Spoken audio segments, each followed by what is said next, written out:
You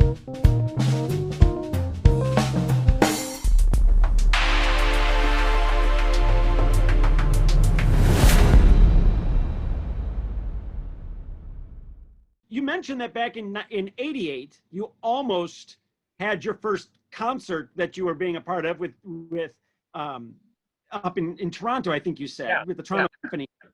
And then that ended up for various reasons not happening. So when did the part of your career that is being involved with the live film music concerts, when did that actually start? That was 1996. The RSNO, as I'm coming to town with these legendary composers, you know, a light goes off in their collective heads thinking, wait a minute, Yeah. when Robert's coming to town with these legendary composers, could we get him to do some concerts with us as well? And so they pitched that, and again, you know, very interested, but I had no experience doing concerts. But of course I said yes when given the opportunity, and did my first concert with the RSNO in '96 with Joel McNeely conducting. I didn't host it. Joel hosted it, but I wrote his script, and I remember, I mean, it was like crazy because we were also recording. That was on the we during that same week or the week before, we were recording Star Wars Shadows of the Empire, which is a whole concept project I could talk a lot about. You know, and the Hollywood '96 album, I think, was on that trip. So Joel conducts that program, you know, audience, you know, full house, concert goes great, really exciting. And then that kind of set the stage for me to start doing more concerts as well, you know, a continuing concert series with the RSNO, as well as the recording series, which, you know, as we discussed, like 40 albums worth of recordings, well, big handful of concerts too, which included Elmer's 75th birthday concert. And so, you know, great American composer Elmer Bernstein celebrating his 75th birthday with the Royal Scottish National Orchestra. And then I, again, because Jerry was also kind of part of the conducting team, my conducting team with the RSNO, Jerry wrote a nice little note to Elmer, which we included in the program, saying he wished he could be there and congratulations on his birthday, and that they've been friends for 40 years, and very, very sweet. And then, so we did Elmer's 75th birthday concert, and then a whole little mini tour with Jerry for his 70th birthday. And we did shows in Glasgow, Aberdeen, and Edinburgh with the RSNO. And then we finished up the week in London with the LSO at the Barbican. And meanwhile, every night back in his hotel room, we always had a piano in Jerry's room because he was writing the score for The Mummy. And which was just driving him crazy because they kept changing scenes. And I remember when we were in the car in London being driven to the morning rehearsal with the London Symphony, and he's telling me, he said, so I finished this 7 or 8 minute cue last night. And I said, oh, fantastic, Jerry, my goodness, I can't wait to hear that. And he, you know, he was in that kind of a mood, and he was just grumbling. He's like, you'll never hear it. They're going to change the movie. I'm going to have to rewrite the whole goddamn thing. And by the end of what was the RSNO relationship, what really kind of brought about the end of the RSNO relationship, you know, at that time, was a very short period of time. We lost Jerry, we lost Elmer, and both in 2004, and Michael Kamen, who was actually going to be on the next trip to Scotland. Michael was going to be conducting Die Hard, and I had connected the two composers I was linking on that trip were Michael Kamen and Maurice Jarre, and Maurice was going to conduct Lawrence of Arabia and Dr. Zhivago. The recording venue, which was a building called City Halls, which just had an amazing, beautiful acoustic in the room where we recorded these projects. They were doing a renovation that got moved up. And so I had to cancel that particular set of sessions. The idea was that it would be postponed, but then in postponing it, we lost, I mean, the conducting ranks were decimated. It was absolute tragic time. 2006 rolls around, so just 2 years after we lost Jerry, and I was in Aspen producing the first ever concert of film music as part of the Aspen Music Festival, and had also been previously invited. So I was going to be traveling directly from Aspen to a city called Ubeda, Spain, and because they were presenting concerts for the first time with the festival, and particularly were kind of bestowing a new award in Jerry's name, and they wanted myself and Carol Goldsmith to be there.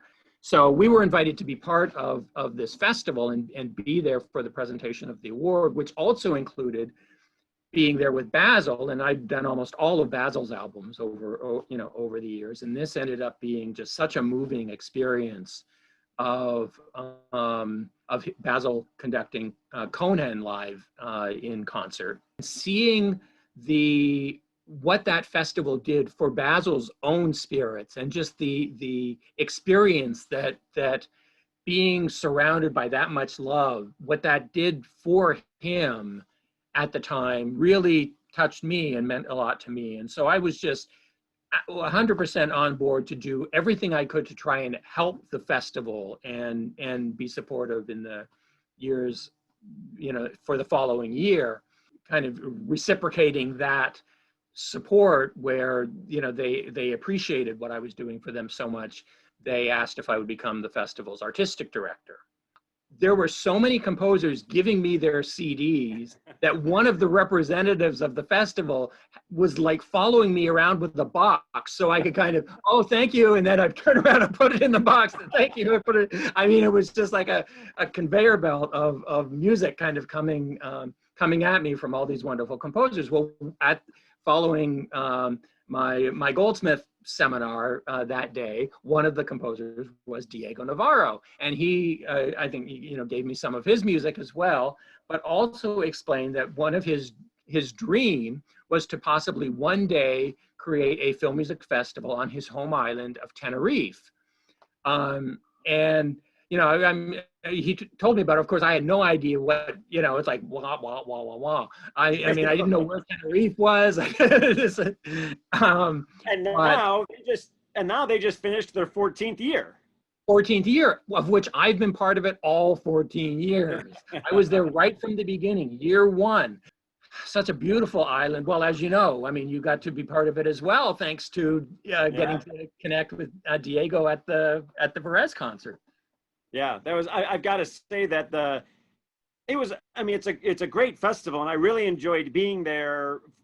Both the tourist aspect of it, but also the festival itself. But I think what makes that festival so successful and ongoing, it's not just the composers that are there and the music, but that team of people really make you feel special.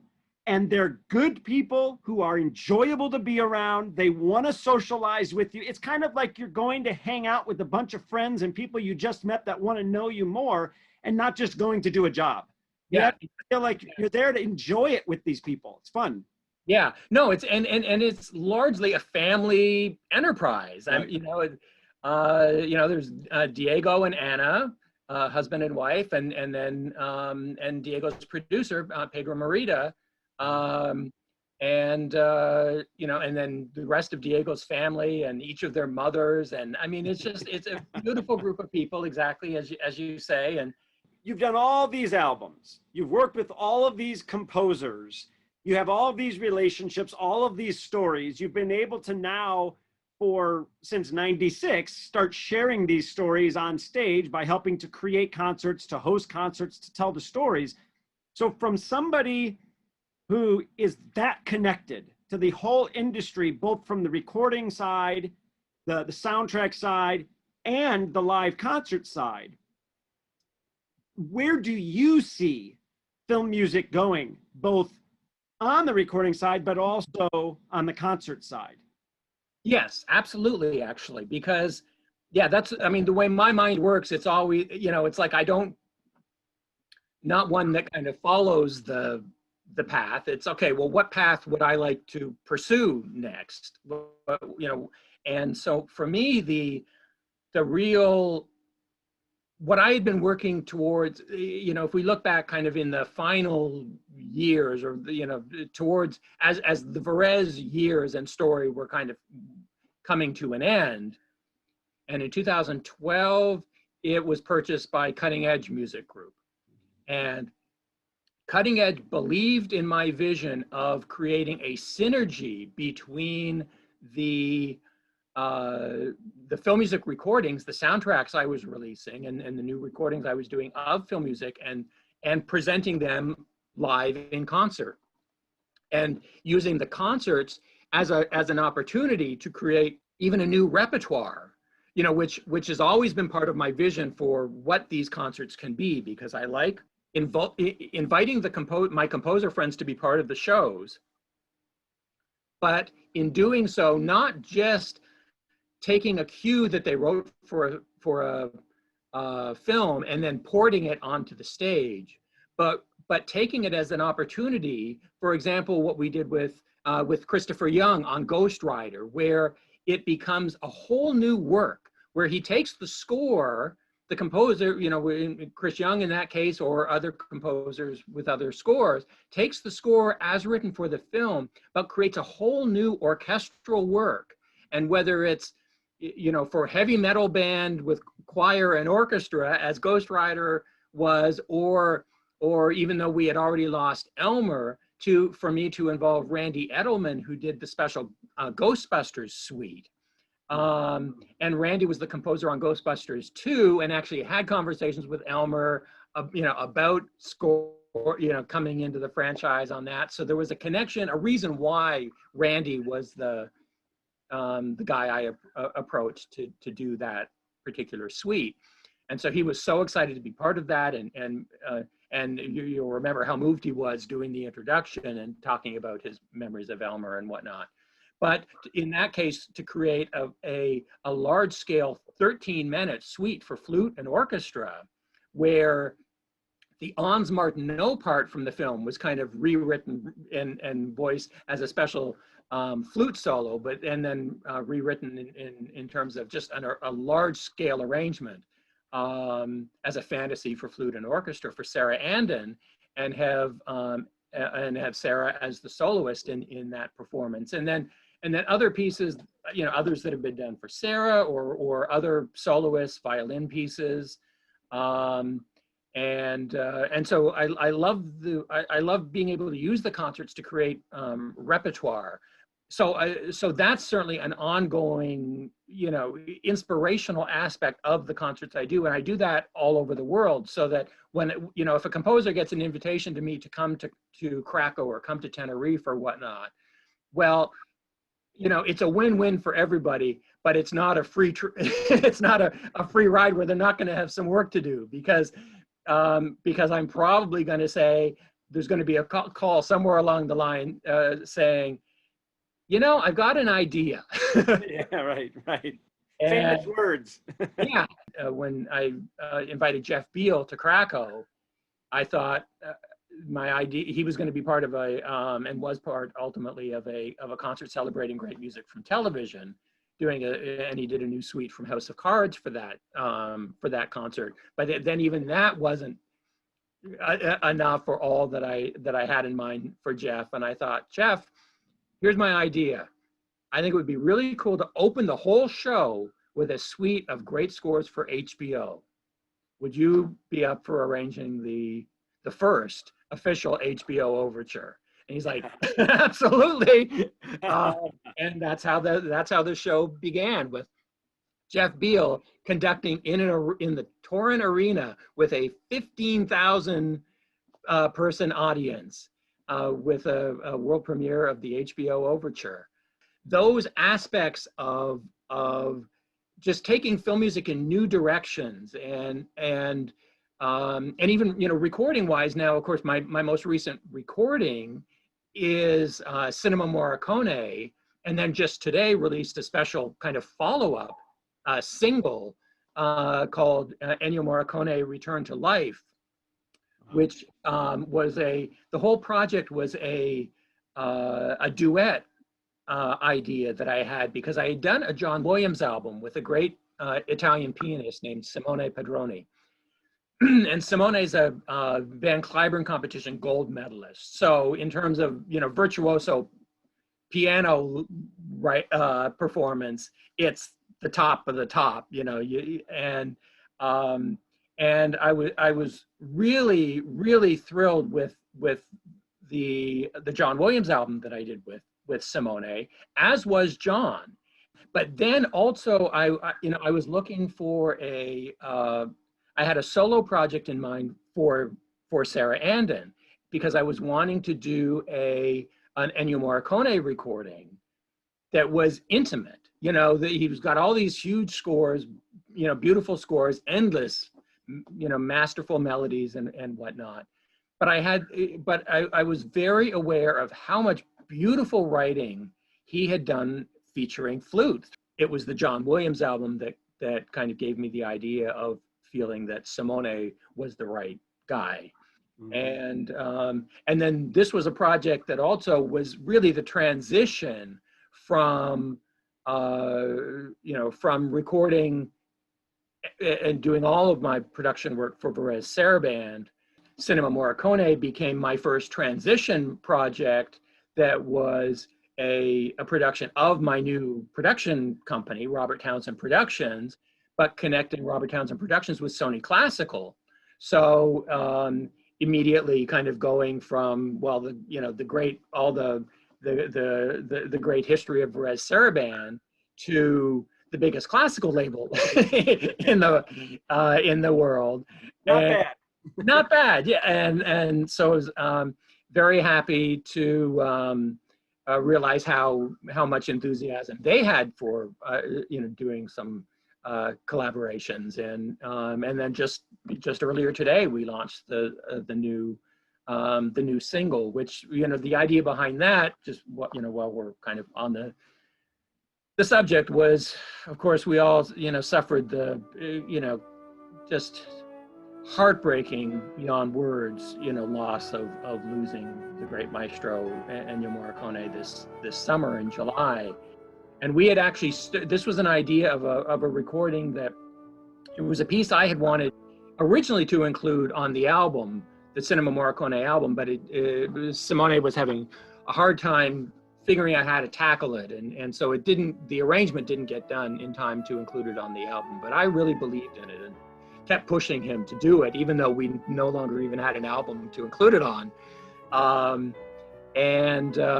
But then I just kept pushing, and I really wanted him to do it, and then of course so he did the arrangement, and then of course COVID shuts the world down, and so we don't even have the ability to put the two of them back together again to record it.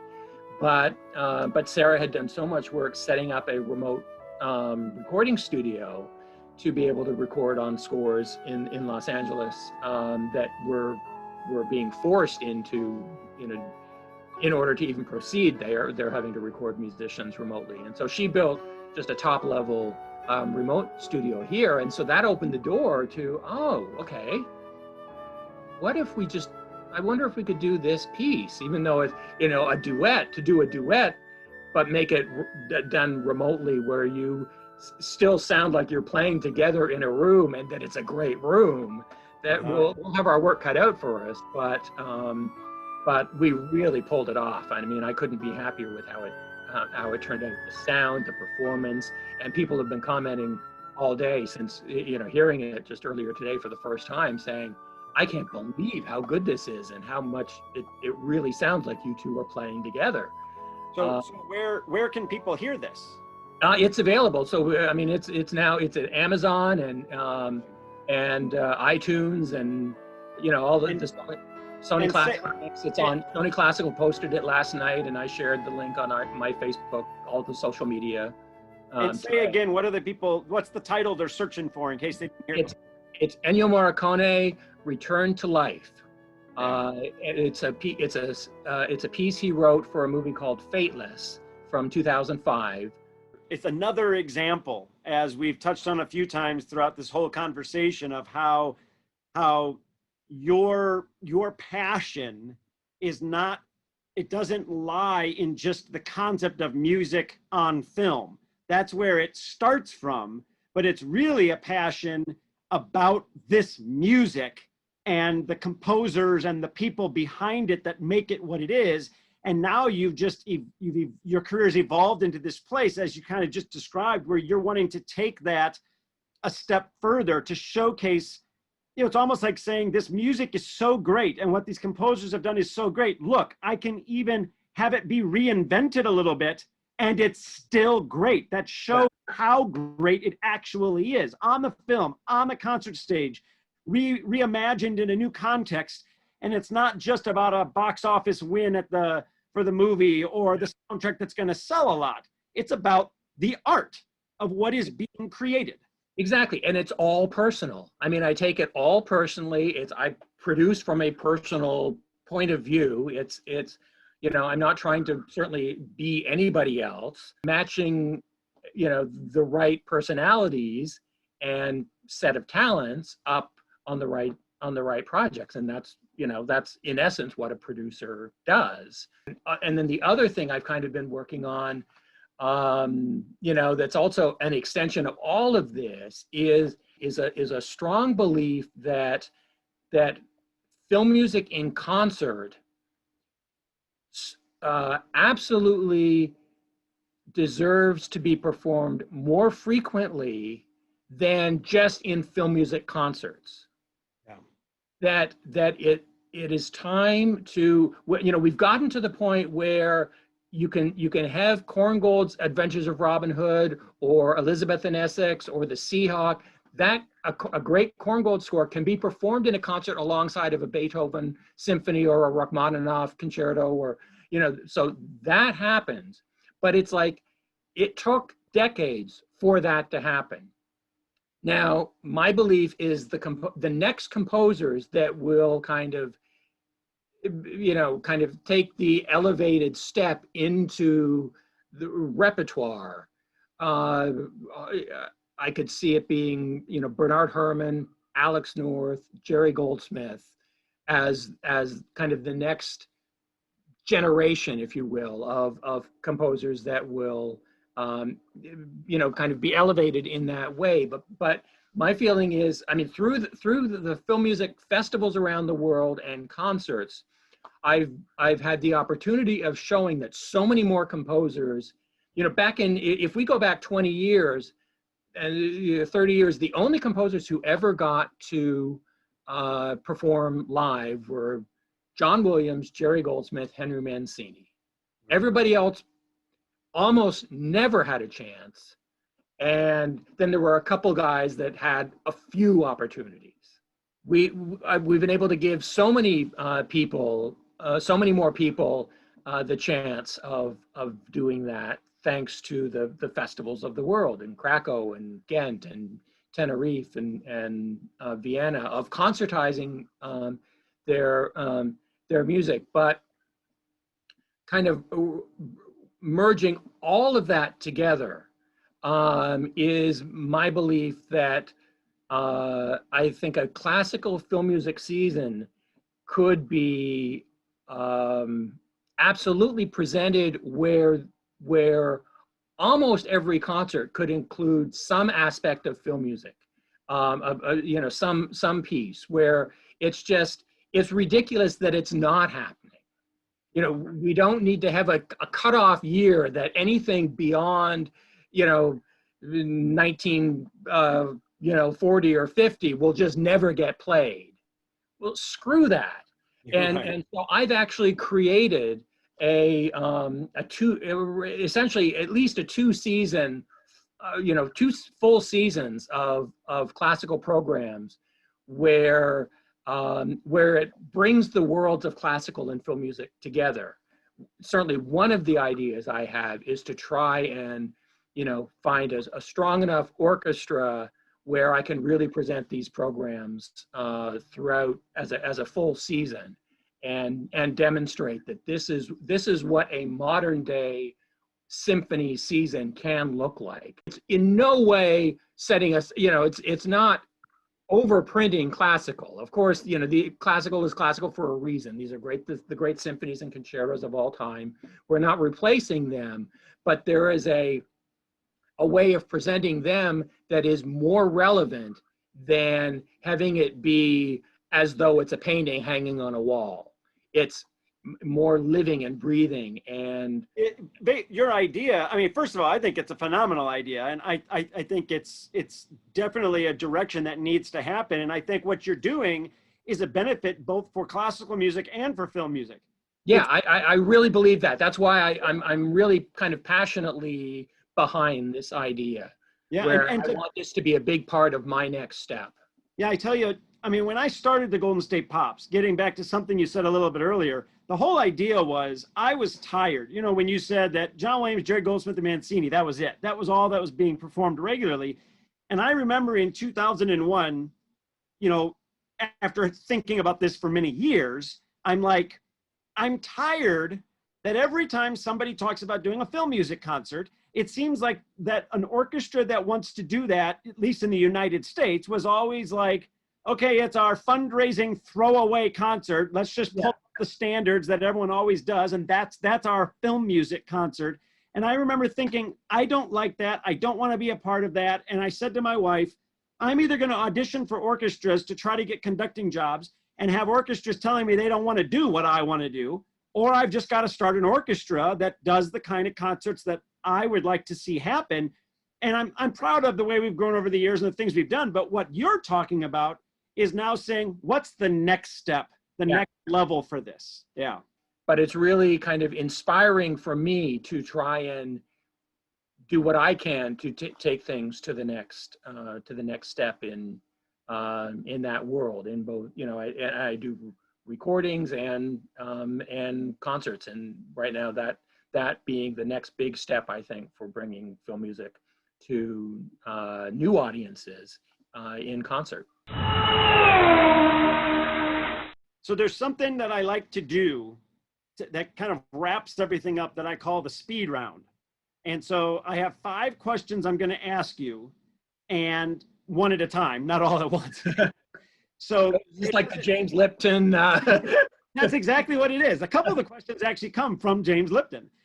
You're driving down the highway along the ocean, nowhere to be, no responsibilities, convertible top down. What's playing on the radio? Oh my goodness. I mean, yeah, could be almost anything, but let's go for Dvorak. What sound or noise do you love? I love an orchestra arriving in the morning of a recording session, looking through their pads, particularly if it's a classic film score, and starting to hear random phrases from a score I've known and loved forever, coming from different sections and different musicians in the morning, where all of a sudden you'll hear a flute line from, Waxman's Rebecca, or violin or trumpet. So these little sparkles, a classic film score sparkling to life as the musicians start to arrive and look through their pads of music for the day recording. What sound or noise do you hate? Oh, nails clipping nails. If music were erased from the face of the earth and all you've done for your whole life and career just wasn't available, it wasn't possible anymore, what other career choice do you think you would have done? Oh, without music, for me, it would have been art. I early on developed such a passion. I mean, actually, as strong as my passion for music is my passion for art, and particularly Bob Peak was my favorite artist of all time. We lost him in 92 as well, but I got to work with him. He did a great painting of Jerry Goldsmith for that Suites and Themes album, and I included many of his gallery paintings. And then of course, Bob Peak's son, Matthew Joseph Peak, incredible artist. He did paintings for over 100 of my albums over the years, special recordings. Most of the RSNO recordings featured Matthew's artwork. And then of course we had the Drew Struzan concert. I love art, you know, and classic art, of course, all the, you know, Pissarro and Monet and Renoir and Michelangelo, the Agony and the Ecstasy. I remember I had a Michelangelo tie on the day that Jerry and I recorded Alex's score. Jerry got a real kick out of that. There's a fun photo of him and I holding my tie. He's like modeling my tie for the camera. When you die, what would you like written on your tombstone? Music forever. Forever and ever. Forever and ever. Well, I thank you so much for joining me today and for sharing your journey and your stories and your passion for what you do and for music, and for not just what you've done and what you're doing, but for what you hope it to become. I really appreciate sharing all that with us. Oh, absolutely. My pleasure. It was a great time. And again, just so many shared memories we have, Stephen, of that amazing year, and then the subsequent concerts we did together. And my goodness, I can't wait to get on stage again. Yeah. I can't believe how crazy this year has been and what it's done to our world of music.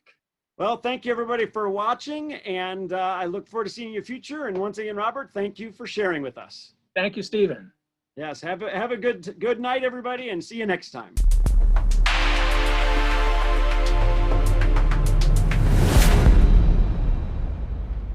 Thank you for watching. For more great videos, subscribe to the Maestro Fox YouTube channel. To learn more about the Maestro, visit StevenAllenFox.com.